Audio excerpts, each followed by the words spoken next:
Hey, grab your taste buds, pull out your kitchen utensils. We're going behind the kitchen doors with the man who spent a year or two behind them, a whole lifetime, Chef Pascal. Welcome, My life sir. is not over. I didn't say it's all, yeah. That's, how do we say that? You've spent a year or two. You've spent a little time behind the kitchen doors here. 40 years. When was the earliest when you were a chef? I mean, you walked out. That's one thing. We cannot call ourselves chef when we first start. Okay. So I was in my first kitchen and when I was 14. 14, wow. And this has a lot to do with our guest today. That's what I was trying to get to here. You have one of your proteges, longtime proteges with you. Yeah. He wants to say my favorite protege. And no, if he say I'm his favorite chef, I'm totally fine with that. He could say that way, but I don't do it the way here. Yeah. So you guys have worked together for a long time. You started when he was young, like so that? When his name is Cloyce Martin. And so going back to when did I start, I met Chef Cloyce. Now we can call him Chef. Huh? Finally. Yeah. That was just last week you finally called him Chef after how many years? No. Just for the show.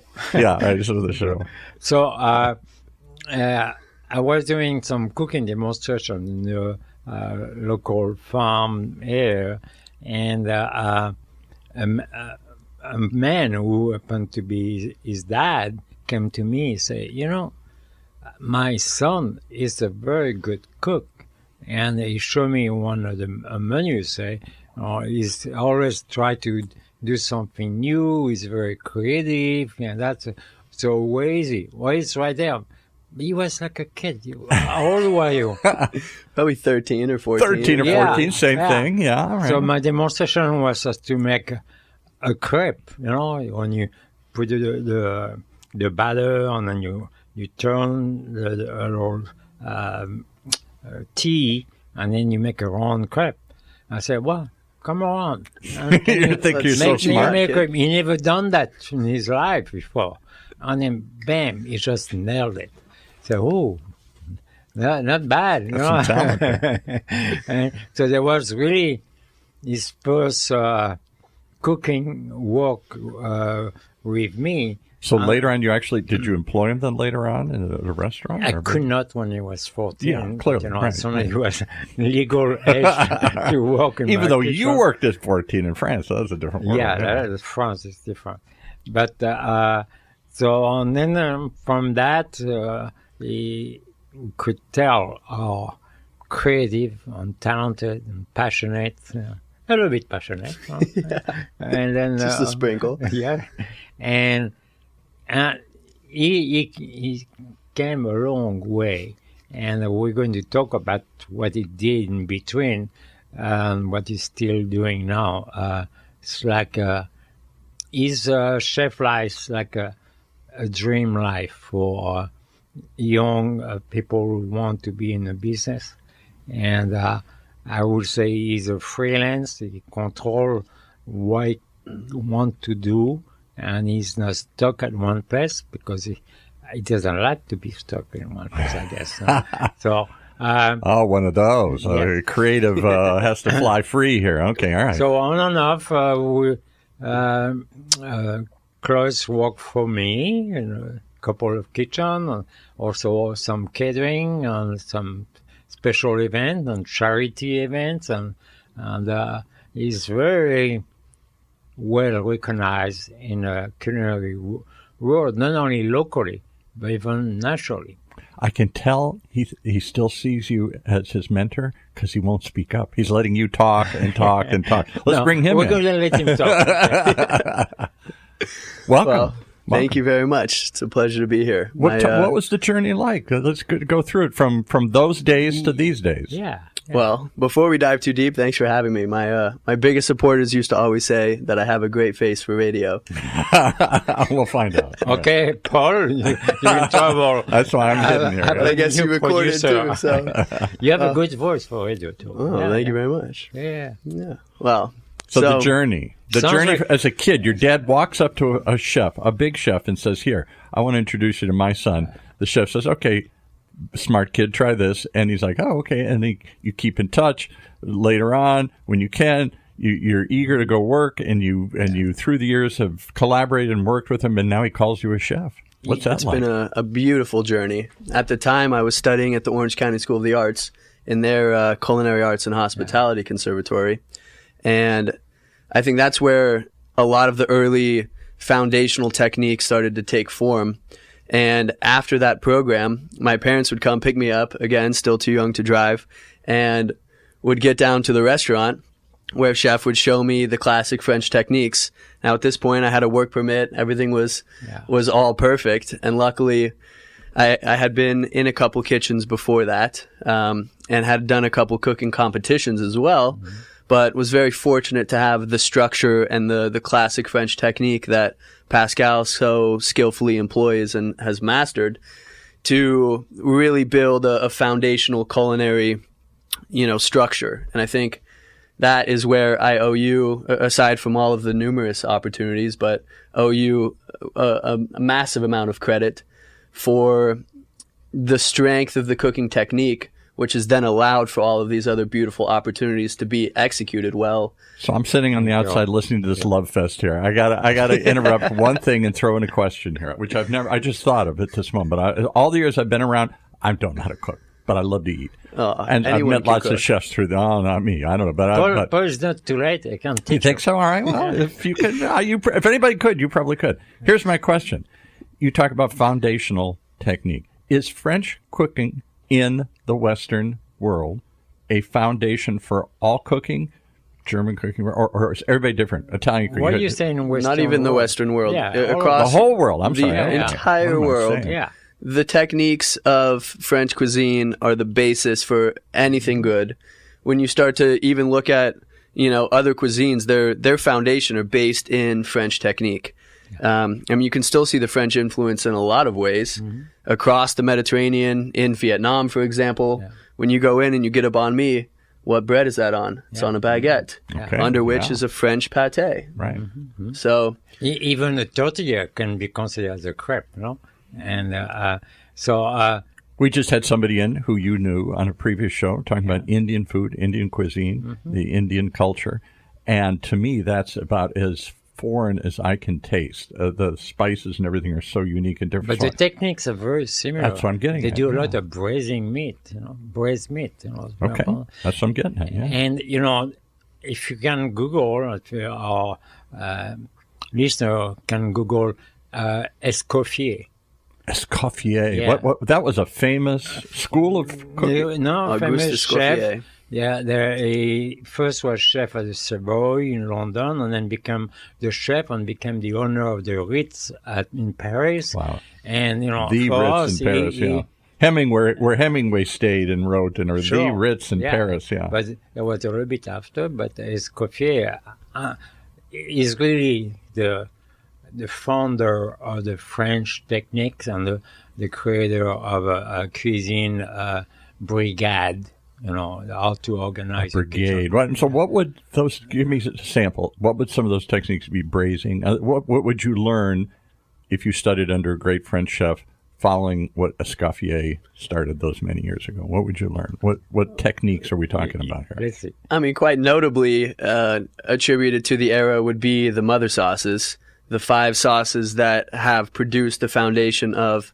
every other sauce that exists, not to mention the fact that when you go into a true French restaurant, it is the sauce that really brings the entire thing together. It really is. You can have different components, but as soon as that reduction hits the plate, that's when the marriage and the love really starts to be, spread across that entire plate. So don't make me Google them. What are the 5 found? I didn't know there were only 5. Also, you have to start with the stocks, and the fumé. Mm-hmm. Yeah.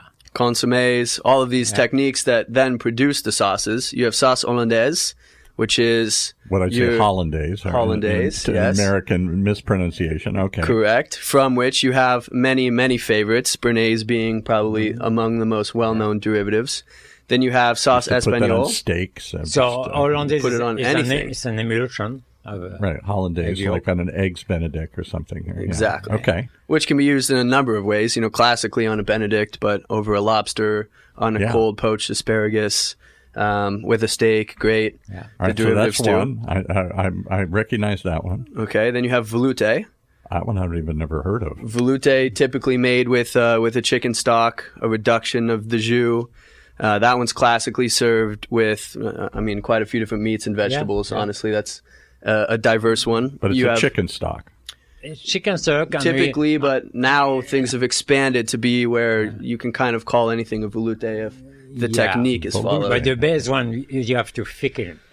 Thicken it. Okay, with like flour or something? Or what do you... Flour or cornstarch for people Cornstarch, who okay. are gluten intolerant. Yeah. Mm-hmm. Usually starts with a roux. I don't even remember the name of it. Say it one more time. Velouté. Velouté. All right. Yes, that's a good good one. That's two. I never heard of number two. Give me the three more. Then you have espagnole. Yeah. Which is the reduction typically of veal or of beef now that turns into demi-glace, turns into all of your base, rich kind of sauces and gravies. You said Espanol. That's like how you say Spanish, right? Or is that... It would be, but spelled differently. Espagnole. It's like there's a process. You have to make a veal stock or beef stock, and then it become a demi-glaze, and then you add some tomato base into it, and then that's an Espanol. Okay. And it's rich and delicious. Okay. And so what do we have? Three. Got two more to go. So then you have bechamel. Bechamel. Which, what is that? Is that butter? No. That is. It's quite a lot of butter. There's some butter in there. It's a white or blonde roux, a white roux that then has milk incorporated. You do what's called an onion pique. So there's clove, there's onion infused into that milk. And the roux is like 50-50 flour and butter that you cook together, and then you add dairy into it. And what would you accompany with that? What would that sauce be? Most notably, you would take bechamel, you would add cheese, turning it into a Mornay. And that is the base sauce for America's favorite mac and cheese. Normally. If you make it right. If you do it well. This is not your craft mac and cheese. You just preempted my next question, which was, what happened to these sauces? I don't see them in modern American cuisine except mac and cheese. They don't call it because it would be too fancy. Too fancy, too frou-frou. Yeah, I make my mac and cheese with a Mornay. What? But you really should. I mean, it makes all the difference to take the steps. It's perfect also to, if you bake some vegetables, you put it on top, and then you boil it, and it's fantastic. Indeed. All right. You can see the influence here, too. When you make a lasagna, for example, there is a layer of bechamel. Normally, Classically, if you do it deliciously. Yeah. And the same for... Unlike my late mother, if you do it deliciously. When you make moussaka, for example, too, all the way over in Greece, that top layer is effectively bechamel that is then crisped with all of the Mediterranean vegetables. So, all right, did we miss one? We had same again. We had Béarnaise. Okay. What can you? Yeah, hollandaise. I want you to guess. All right, hollandaise, which was a type of Béarnaise, or Béarnaise is a type of hollandaise. So we had hollandaise, and the other one I can't even pronounce. Velouté. Espagnole. But it's like Espagnol or something. Espagnol, like Spain, Espagnol. And then there was the bechamel. That one I've heard of. You're missing one. Yes, and the fifth. And then the Mornay. Mornay is a derivative of the bechamel. Yeah. Okay. It's a second level. And the fifth, Chef wants you to guess. Oh, you want me to guess at this? Think globally as far as sauces go. What would be? Yeah, it's probably the most popular sauce. Really? I can't You have it on a lot of favorite American food.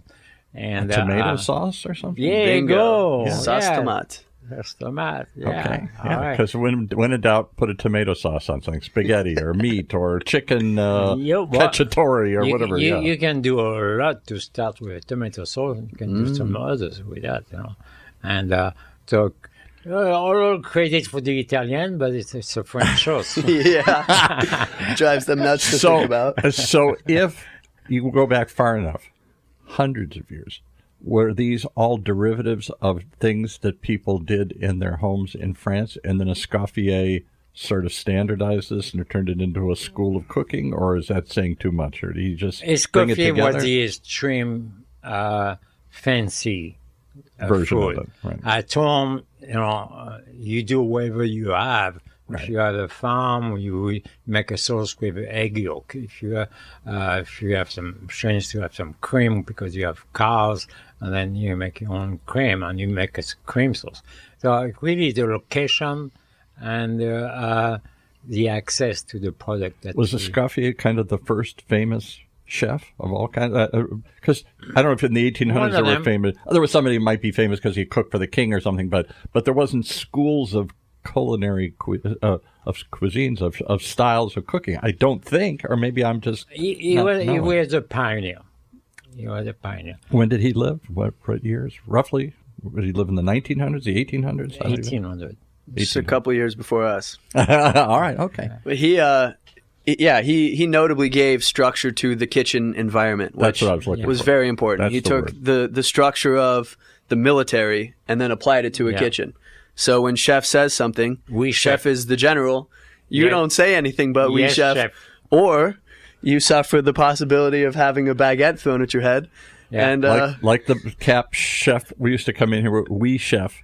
Yes, chef. Yes. Exactly. That's it. Yes, chef. Yes, sir. that's all you say. This is part of the training in the French kitchen. Very important. Yes, chef. And you work your way up. You start as a commis. As a what? Commis. What's that? Commis is the lowest level in a kitchen. You just learn how to peel potatoes first, and then you move up, and then you become a cook, and then you become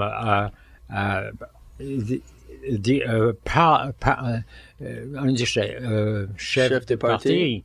So because the kitchen is divided in different positions, you can either do the fish, the meat, the grill, I or the didn't know sauce. that. Okay. Yeah. I thought one guy's just back behind the oven flipping whatever Yeah, there. if he's the only chef in the kitchen, yes. But in a formal French restaurant. And then you have the sous chef, and then the chef. And as you rise in sort of these big kitchen environments, to specialize in something is to have a higher status in it. To be the chef who's doing the fish solely would be a respected position. And then even beyond that, the pastry chef. That's all you saucier. do is the saucier. And Right. you know the hat in the kitchen? Yeah. It's called the toque. Okay. Higher is a toque. I didn't know that. Is a grade of the I chef. never knew that. I always wonder why they wear these funny hats that stick up in their head. And the commis has just a little beanie. Yeah. You can't wear He a hat. just gets a beanie. Yes. All right. They used to I'm say a that beanie guy. every fold in the toque would represent a chef's ability to cook a different egg a different way. A different egg, a different way. Cook an egg a different way. You crack it, you put it on something, and that's it. How many ways are there to cook an egg? You would be Many ways. amazed how many ways. Have you deep fried an egg? Deep fried an egg? Never even heard of that. Try it. Okay. Add that to the list. All right. Put an extinguisher next to you. But Extinguisher, all right. Yeah, because that's what'll happen if I do it. So, Chef Cloyce, or Cloyce, because you're my friend as well. And was it when did you have the dream to be in a kitchen? And is this because your dad wanted to eat well at home? Or? Well, We need a chef in that family. yeah, they planned it quite well. They both had their professional careers, and when I was about 4, they both kind of separated from their professional careers to start their own business from home, doing real estate and other things, which effectively gave them the freedom to sleep in. Not good for me. I was up at 5:30, ready to rock and roll. Hey guys, what's for breakfast? What are we doing? And they were not so pleased to see me every morning when they had worked their entire lives to have this newfound freedom. They said, "Listen up, kid.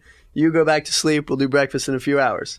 Well, naturally, being the independent one that I was and very much still am, You haven't changed yet. I wasn't having it.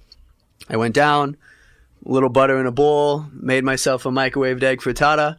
My parents 4 came or down. 5 or 6? 4 years old, they say. And I said, I'm all good. I don't need you guys anymore. Thank you. You've served your purpose. I'm off on my own. If you can cook your own egg, You've served your purpose, parents. Thank you. I dropped my emancipation documents off and said, thank you very much. You know, the audience needs to know that a lot of people actually may know. When you hire in a classical French cuisine, especially in France, and you interview, they make you cook an omelette. Mm-hmm. They make you cook an omelette. Isn't that the simplest thing in the world? The easiest thing? Simple thing if you do it terribly, but if you want to do it right, there's a little technique, and I mean you have a skill to cook the eggs. Temperature control, knowledge of the product, fat introduction, all of these things make a huge difference for an omelet. Wow. Yeah. And to know the classic technique. It should be completely blonde. There should be no color. No color. Not your Denny's omelet where they, hard sear it and you get what we now refer to as a country style omelet. Yes. That doesn't exist. And it should be soft and almost wet in the center and should eat like custard. It should melt. I don't like when an omelet is cooked flat. It has to be folded, and even with the ingredient mixed into the eggs. There's so much better. It's like the frittata is amazing too.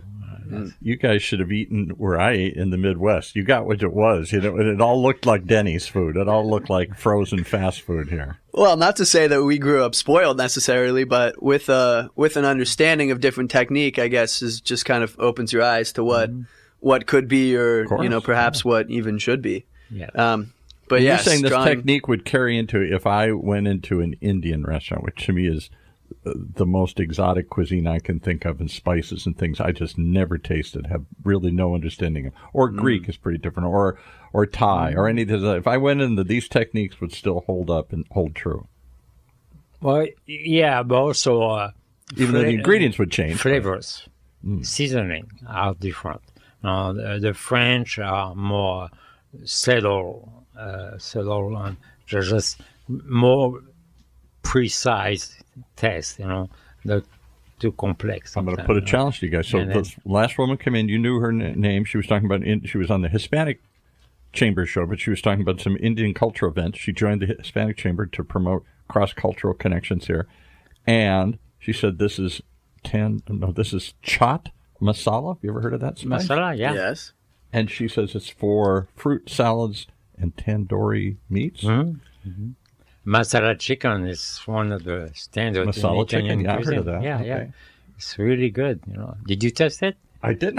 I know so little about it. My mother's spice kitchen was salt and pepper. Yeah. That was it. That was all we had in there. It's Midwest cooking. But now we have so many choices of salt too. So. Oh, yeah, right. You got sea salt or Himalayan pink salt. All right. So you start working with me. Was that the first employer for you? I mean, not legally. I had. Okay, the truth's come out now. Well, I had a couple different projects before that. I think technically I was employed in the food competition capacity first. Yeah. Right. I did a couple cooking competition shows early on, which and then I worked with Chris at Cutsi Cocina for quite a few months to kind of get my feet wet. That was an easy walk from OSHA, which made it much easier on my parents, so they didn't have to do all the driving around. A block away. Exactly. And so your restaurant was my first official structured job. Yes. Yeah, and actually, I met you at the school as well. You were doing. I came to do a French class one day, and you were there, and the chef at the school at OSHA said that you were amazing. You were the best. Did he say that? Yeah, sure. Well, sure. Yeah, so you're making this up. He's making it up. No, he told me earlier. You really need to be in my kitchen, and then from that, So what's it like when you meet a young wannabe? Do you have to knock him down a few steps because he thinks he's ready to go, or do you just embrace his creativity and turn him loose and just kind of? Are you talking to me? Yeah. No, you know, when you're in my kitchen, Yeah. But young pup comes well, in. it doesn't matter. It doesn't matter the age, and you have to do my cuisine first. Even if you take my cooking class at school, at the college, you know, and yeah, you can bring your own creativity, but do it at home, not in my class. So I've been. This is not a democracy. This is not a creative exercise. We're not an experimenting. I'm more in a technical thing, you know. And Cloyce said it's all about techniques, and then when you are on your own, you can add your touch. But I can always see when somebody has a bright future. I can always see when they always try to add something. And not modifying the recipe, but just a little add-on, you know, and that's creativity. Because you can be good with the basic, but then you have to be creative, and you are that, you know.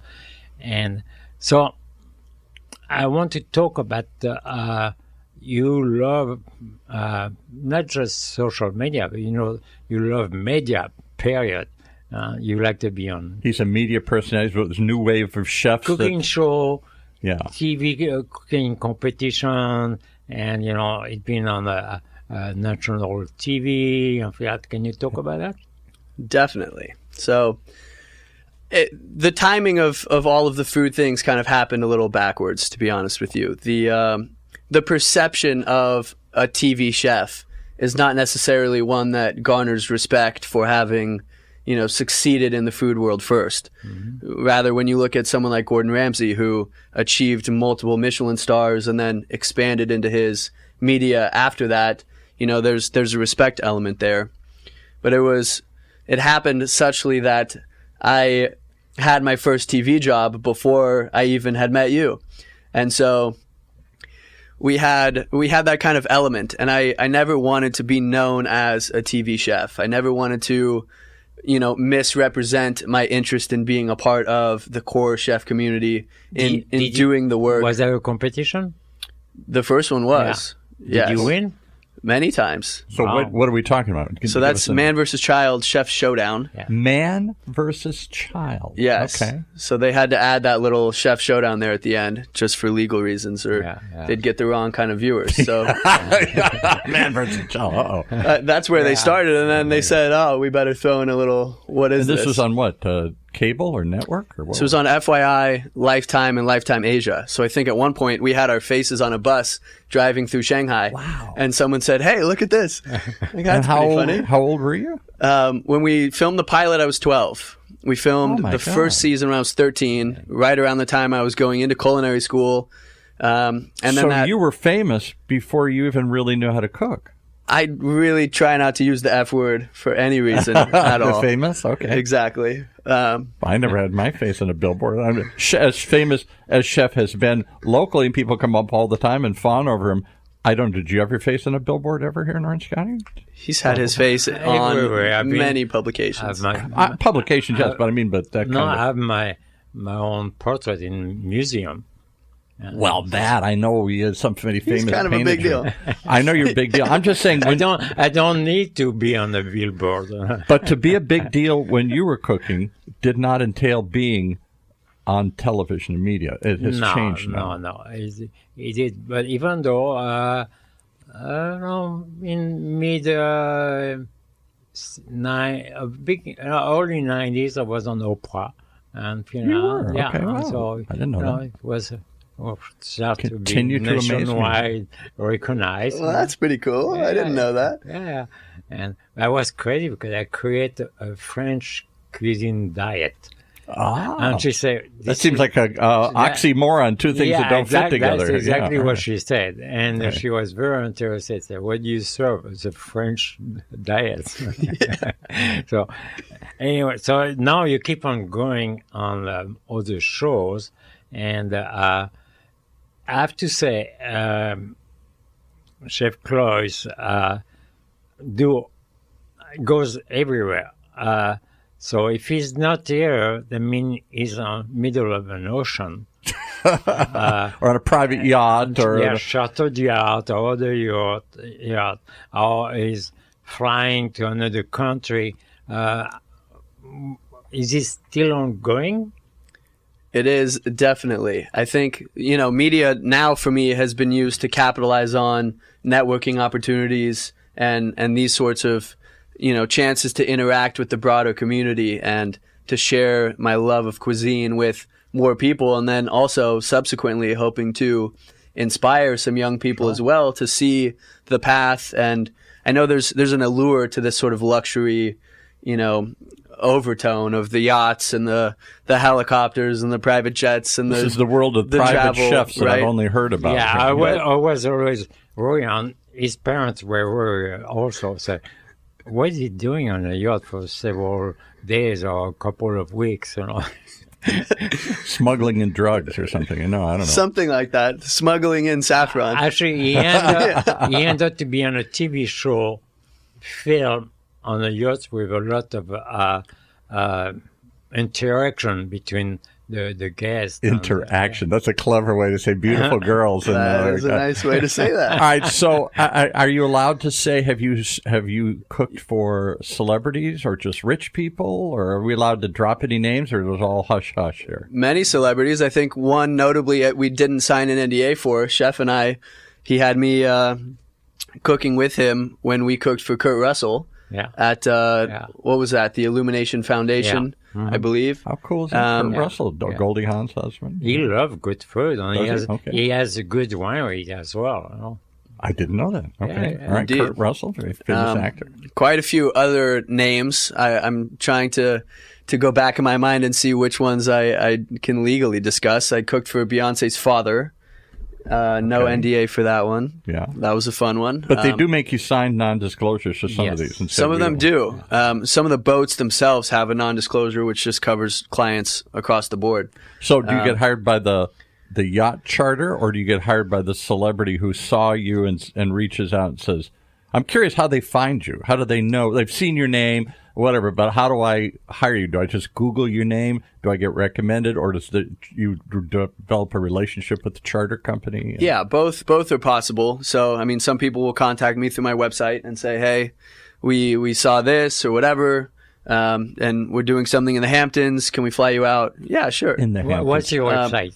ChefCloyce.com. There you go. And how do we tried to make it easy. I got to ask, because everybody's going to wonder, Cloyce is not a name I've ever heard of before. So I like to say, I wanted to relate myself to the most expensive thing I could think of. So I like to say Rolls Royce, Rolls Cloyce. So, and that's CLOYCE. CE. Okay. Yes. So ChefCloyce.com, ChefCloyceMartin.com, CloyceMartin.com. Is that a name You your name parents it. gave you, or did you pick that name? Well, his dad. I wasn't there when they were deciding it. Yeah. His dad has the same first name. Oh, he does. Okay, all right. So He does, So that's but a family different middle names. So I'm an original. But yes, I would say there's an allure to the luxury living and all this sort of stuff, but to capitalize on the media to showcase what really goes into it, the hard work, the years of training. I mean, we had 7 beautiful years together in the kitchen, which not only is a long time as far as commitment, but that's my normal school day, then the cooking. Was that tough? Did you want to give up sometime? I never, ever wanted to give up. he didn't say you weren't tough, though. He was, in fact, very particular. And I think that is what creates a strong foundation for a good chef. Having a loosey-goosey set of guidance really doesn't create or instill any So I good got to habits. interrupt again, because when I met Chef and he said he's going to come and do a show, I thought every week there'd be a famous chef from a famous restaurant. And he's had several in here, and I'm sure we'll have several more. What I didn't expect are all these alternative paths. Food trucks, food halls, private chefs. Catering. I didn't ever envision, if I'm a young kid dreaming of cooking, I'm only thinking of getting behind the kitchen door and not into all these other things. You have options, and you have to follow your guts. And what you want to be. You want to be in a kitchen with part of a 12 cooks and more on the line, or you want to own your restaurant and not have your cook showing up and you take care of everything. It's your choice. Or catering, suddenly in 10 minutes you got to throw together something for 100 people or 1,000 people or something. Have some knucklehead kid splitting your seafood sauces. Yes, and then they call you and say, I'll be late. Say, okay, can you do my prep for me ahead of time? But I didn't know there were that many options. Now, Chef currently teaches at Saddleback College at their new... We are progressing. Yes. And, even when Cloyce started at the Orange County School of Art. That's another one, yeah. And with OCC, there were the only two places where you can learn. Orange Coast Community College had a place where you could go learn to cook. The only two places, except Orange School of Art was more private, I would say, on smaller scale, but with great. Was that the Orange County School of the Arts? Yes, which also is a high school program. Yes, I thought that was just for music and dance and things like that. No. Okay. What? Cooking. Because it's like... You can dance in the kitchen. I guess you can, because I always thought of it like the movie Fame or the TV show Fame. You leave your normal high school and you get admitted to this one. This is where you understand that being a chef and being in a kitchen is also an art. It is, really. One of, if not the most immersive forms of art. Yeah. It is the only one where three-dimensionally you can interact with all five senses in any sort of close quarters. I never thought of that. You're not just playing a sound, or you're not just putting something appealing for your eye. No, you have to smell, you have to listen, you have to... And then you have to be also... You have to manage. It's very important not just manage a restaurant, but manage a crew. Because everybody, you're also a coach. A coach, it's a team. You're coaching, your team. It's very important. So has Cloyce ever desired to open his own restaurant? That was my next question, yes. I think he's still working on it. He's not sure. It's a very difficult thing to discuss because I love the idea of having a platform to more closely share cuisine with more people. Yeah. The private world becomes limited as far as who you interact with, how many lives you can really touch with your food, because the very nature of it is having an intimate interaction. And with that often means fewer people. Now, of course, we do some large-scale events for thousands of people, but, with your restaurant, you're seeing hundreds of people every day. Day over day, you're talking about tens of thousands of people. And changing their lives. We've had people walk up to him at events and said, you changed my life. Not just because you gave me an opportunity, but my first experience with fine dining or whatever. Can you say in a good way? But for example, you were at an event, the Taste of Irvine. He doesn't even want to say this, but he was at the Taste of Irvine. Somebody comes up to him, was the PR person for one of the restaurants there. PR person. He says, oh my God, Chef Pascal, you don't know how you affected my husband's life. He's like, who's your husband? She tells him. He still doesn't know. He apparently had cooked for Chef, had been some part of his crew at one time for a short period of time, and had always wanted to, but he left cooking, got a real job, as my mother would say, not just a fancy fun job here. But it changed his life about who he was and how he wanted. She was just gushing. She said, I got to call my husband and everything here. Yeah. You impacted this guy's life in ways that you didn't expect. You didn't even remember him. Well, I have to say, when you get older, you realize that you touch a lot of people's lives. A lot of people. Exactly. That's my point. And if you have a platform, like you said, 20, 30 years, how long was Pascal's restaurant there? And even some, when I was not as cool as now, I'm more moderate in the kitchen. Yeah. Most of them don't regret me being pushy, and they thank me for that. And I think it really changed them into their own life, in their own job, and they succeed. That was the point he was making. Even though he didn't stick with cooking, it changed his life. Yes. Wow. Okay, so we dodged the question. Do you want to have your own platform, your own place? So Still thinking. my passion in the food Typical world. media personality. He just dodges the question and talks about what he wants here. He likes the media exposure, that's for sure. He's well trained at the art of media interviews here. My passion lies within the creation of food and in new food. And so there's something to be said about sort of getting stuck into having signature dishes and having things that people expect of you. You have to make it all this the time. consistency. Right. And now it's I come in because you make this, and that's all we'll eat. Pascal will tell you he tried to take his sea bass off the menu, and clients come in and they go, "What the heck? Yeah. That's why I come here." Okay, I'll leave it on. And then pretty soon, 30 years later, of course, it's incredible and mind blowing. But for me, I think the beauty of food, aside from just being able to do something incredibly well, is to be able to have that opportunity to interact with different foods and to also cook from my heart. I have yet to find a clientele that fully believes or would be excited about continuously seeing new things time and time again, and that would understand eating for the experience and not for themselves. Yeah. And to be able to tell the story and share through food, I think, is important. That is a powerful example.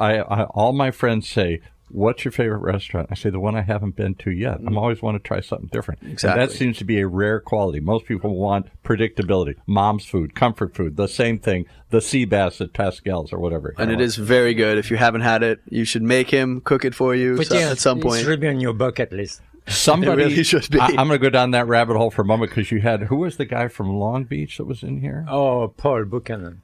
And and was his wife in here with him Yeah. too? And they stopped and had to talk about your seafood sauce. Was that it? Mm-hmm. Is that the same thing we're talking about here? Oh, yes. This is like a once-in-a-lifetime experience. I'm thinking, okay, sea bass. That doesn't sound that exciting. Yeah. Oh, chef would come into the restaurant, taste the sauce, and if it wasn't exactly Spit it out. perfect, he would drizzle it. Is the texture right? Oh. Is it right? Do the nappe check, and if anything was wrong, do it again. What's the nappe check?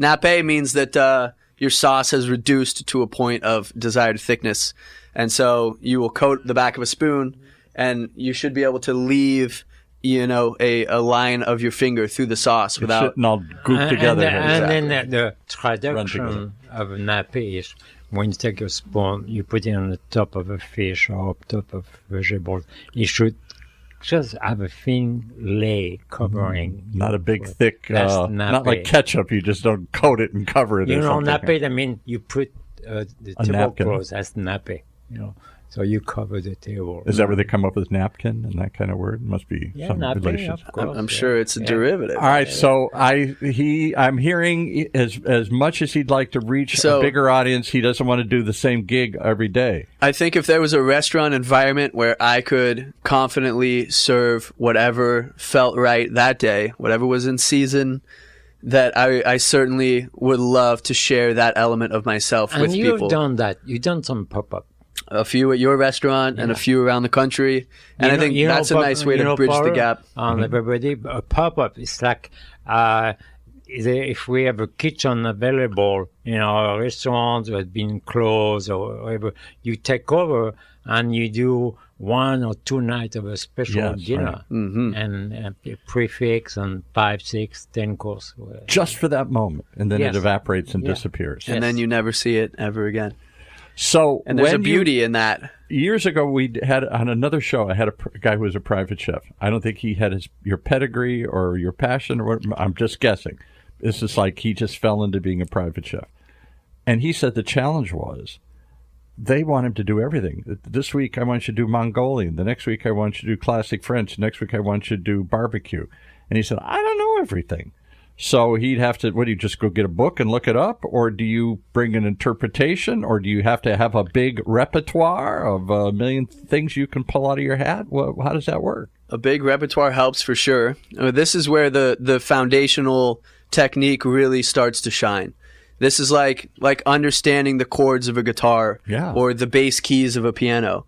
You can take the technique and then just with a different little strum, now all of a sudden you're playing flamenco music. Yes. And now it sounds like a completely different thing. Exactly. Or with a little change. It's called a bling. Exactly. Yeah. You add a little same flair. chord, but a little different flair or flavor or and to sequence. that exact note, by incorporating flavors that are known of the region, but with strong foundational technique, even knowing absolutely nothing about what would be traditional, you can recreate the flavor or the memory that this person's having by just understanding the basics of cooking. Because that's probably what they're asking for is a memory. They're trying to you to hit a note that they remember and will hardest relate one to do. Yeah. I saw the progress, but I'm going to ask a question after that. When Chef Cloyce started, he wanted to be creative, albeit for the sake to be creative, to be different. Yes. And then he started to learn more of the basic thing until on one point, I think we all, if we do a career in the kitchen, suddenly you feel confident. And you know, you say, I can do this, and then I'm going to add that. When did that start? Do you think you had a confident point? Probably working in your kitchens, nearing the end of our restaurant, involvement together. I think that's when I felt a lot better about not only having the foundational technique, but then being able to understand flavor profile and say, I can piece these things together. Ooh, this would be good with that. And if we did a reduction here, okay, now we need a textural element. And that's when the music starts to come together, putting the different notes. And to his point, do you get to a place where you don't have to be different just to be different, to stand out, where you can do the classic approach, but add your own? You can either do it so perfectly that everybody goes, ooh, or you can do it with a little, it's classic, but has your signature, a little note in there, something that's you. I mean, because I hear this all the time with musicians. When they start to play, I'm just going to play every note that there is and show you I can do it. It's all technique, but it's not music. And at some point they say, scale it back, cut it back. You don't need to do it all the time, everything. You have to throw it all out every time you do it here. Chefs spend their entire careers learning how to make things simple. Yes. As simple as possible, yes, while still highlighting and showcasing the technique. And at some point, the goal is to do as little as possible to showcase the beauty of whatever the element of the dish is that you want to stand out.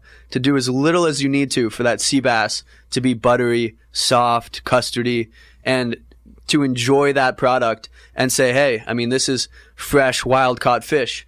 This is a tomato from the garden down the street. This is a freshly picked herb. To not adulterate it or ruin its structural integrity, but to kind of showcase the beauty of all of it in a cohesive manner is, I think, something that everyone is striving for. Now we sort of have this culinary, trend where everyone wants to do all this elaborate stuff and make food float, and people have really leaned into the show element of it. And that's why we call it trend. Exactly. It's not going to last forever. There's a trendiness to it. And at the very heart of cuisine, when you look back at all the thousands of years, the goal originally was to eat.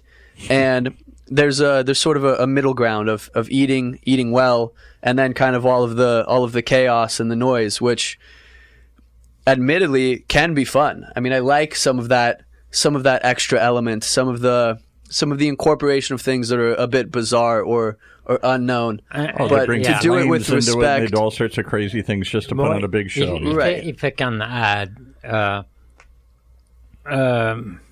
common people like us, we love to. Why are you eat. looking at me when you say that? Yeah, he looks down his nose and he says, common people like... We're talking, the elevation of cuisine came because of royalties.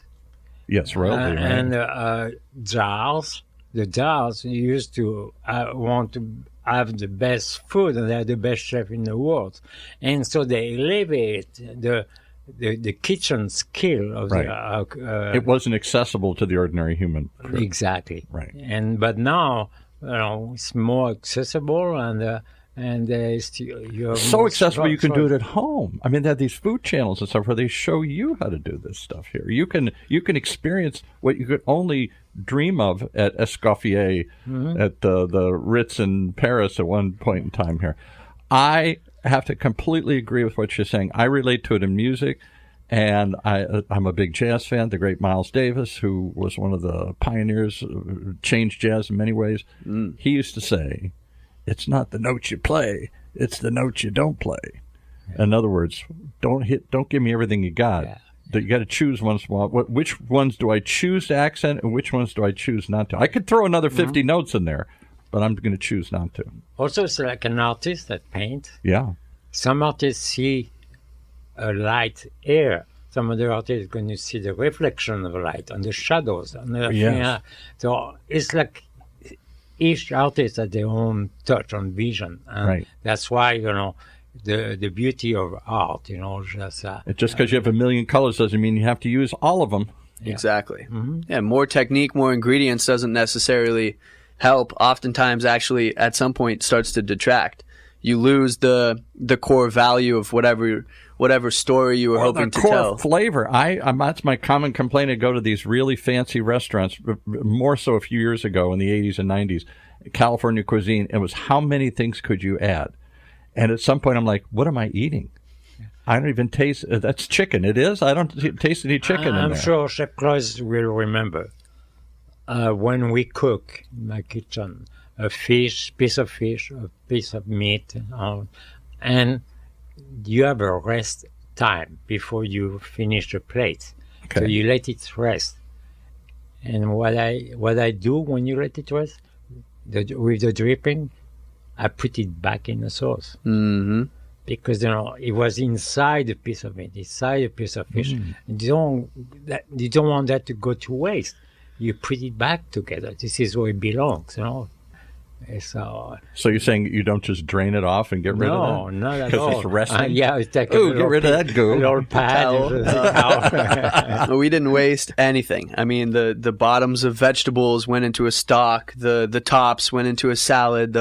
Anywhere that something could be utilized was. And that's something that I love about Northern French cuisine, too, is respecting all of the product. The deglazing. Exactly.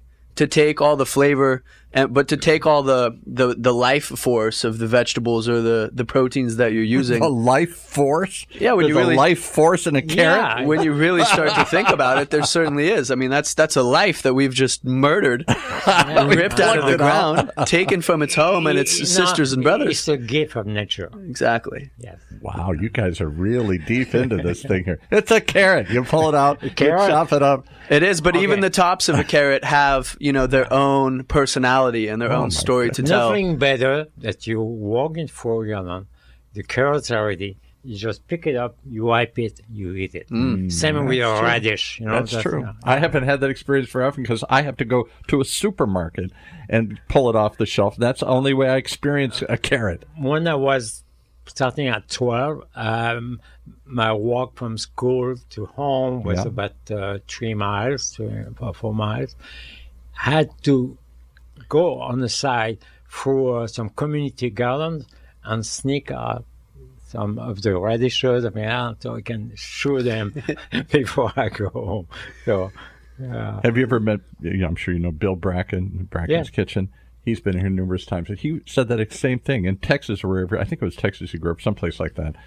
That's how he did it. He would just walk through the fields, and nobody yelled at you when you just pulled something out of the ground and ate it. Same thing as if you see a fruit that's over the fence. Yeah, you grab it. It's the best fruit. Right, it's free game. Yeah, but today it's like that's wired. You got fences and electric wires. Stay away.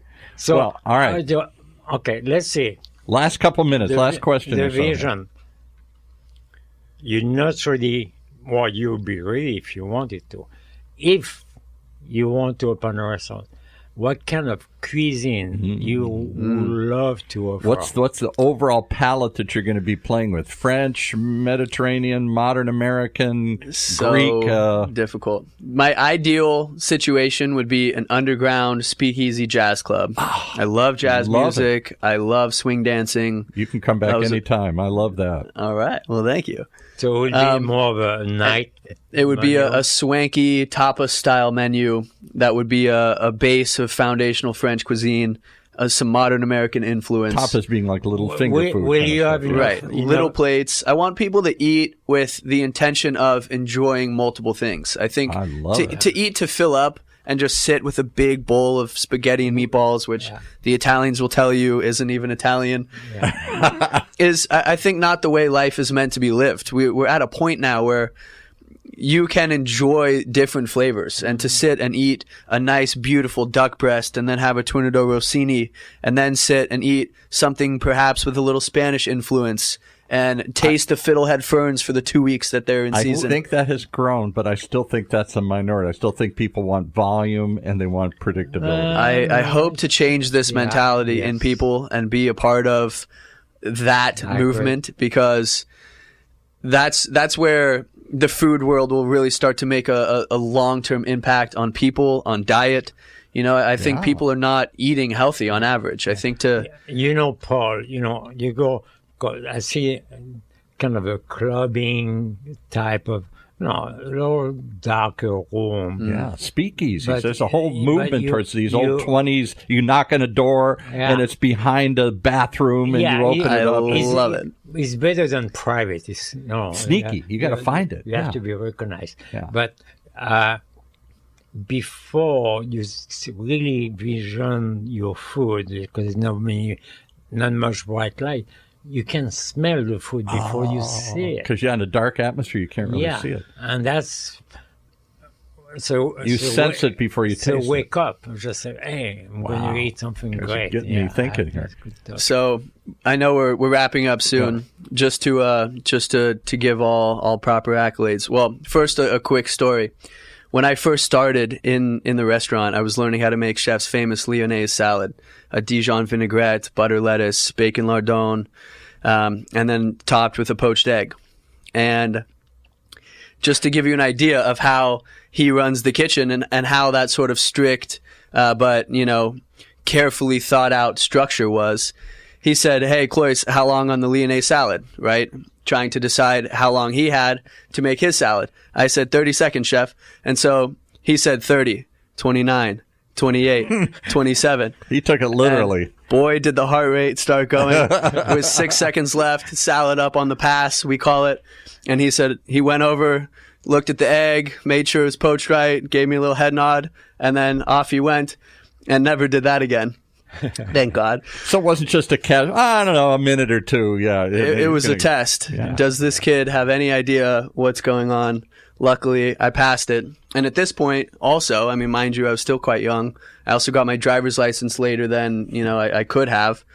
And so one of my favorite memories that I'll always be thinking about, because I couldn't drive, Chef would drive me halfway home. I love those moments. And it was an opportunity to debrief on the day and say, hey, you did this. Here's how we could have done it. Here's an opportunity to be quicker, to be more efficient. Just a debriefing on the food world, and then a chance for us to chat outside of the food world and get to know each other. And so those, I think, will be memories that I will cherish. Wow. Even one little thing happened, a little adventure. Yeah. We were driving up the main street, going to my place or to his place. And then suddenly we see a car flipping over. Into our lane. Yeah. Nice. Jump over the middle. The median. And hit a tree and rolled. All over. So we literally run to see what's going on. And there was one guy, the driver, hanging upside down. He could not remove his seatbelt. So Chef this is yells, where you get see a you have knife. a good chef. You need to have a good chef. Do you have a knife? Because he came out from the kitchen. And his Cloyce, get your knife. And his knife was perfectly sharp.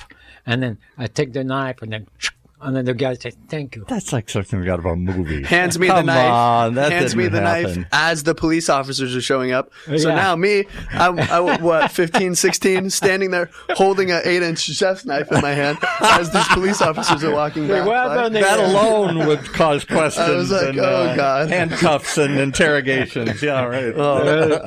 Great moment. Great And- moment. Wow, a swashbuckling end to what has been an adventure here today. Yeah. Thank you for sharing this story. How do they reach you if they want to find Chef Cloyce? Chef Cloyce on Instagram, all over the internet. You can just type Chef Cloyce and you'll find me. And spell it again? ChefCloyce. YouTube, Instagram, wherever you get your media, TikTok, website.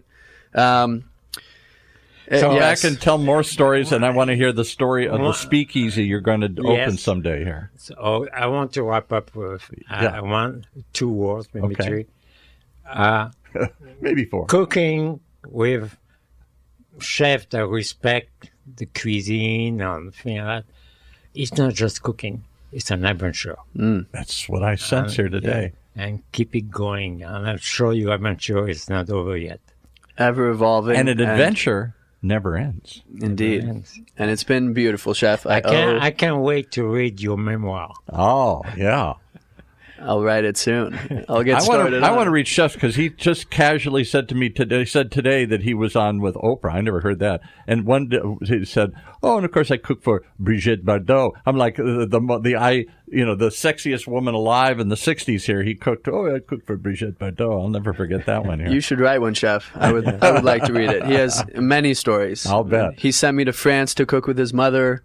Cook with his mother. Oh, my goodness. Yes. We forgot to talk about I got to go to France for 6 weeks to study at the restaurant that was his first culinary journey. A stage in the restaurant that I cook first. Yeah. And his mother showed us how to make veal blanquette. She got us drunk with Yeah, mother. Come on, Mom. He was not dating yet, but he was in France. I was in France. The best thing you got to learn though is when to end the story and always leave him asking for more. That's what we're going to do right here today. Here with Beautiful. that note, And I have to say, my favorite guest that I cook and serve was Orson Welles. Orson Welles. All right, Unbelievable. for another day. We'll hold that story All right. for another day. Thank you for having me. Oh, thank you.